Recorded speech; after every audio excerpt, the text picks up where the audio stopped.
Well, we've all heard the saying that a place is only as good as the people in it. And tonight, you're about to meet two people who underscore this adage every day at their job. Their mission is to help military members and their families in the San Antonio area get what they need when they need it.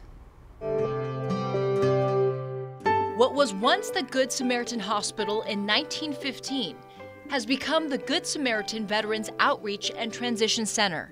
It offers military members everything from legal to healthcare services. The city partnered with St. Philip's College to transform the old building. One of the first faces you'll see entering here, Anthony Camacho.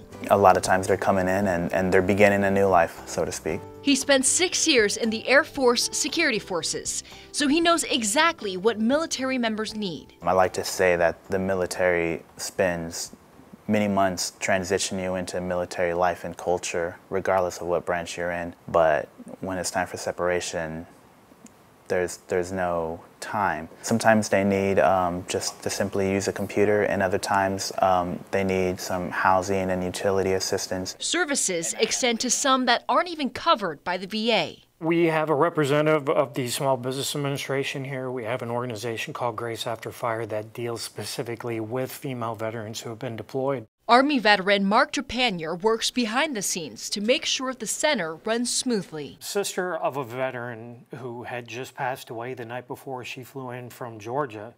She came here, she was looking for a copy of his service record to give to the funeral homes.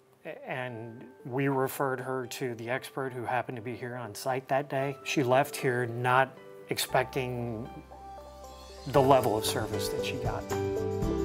Since the center's grand opening in 2017, staff has helped thousands of military members, an effort Camacho and Trepanier are proud to help provide.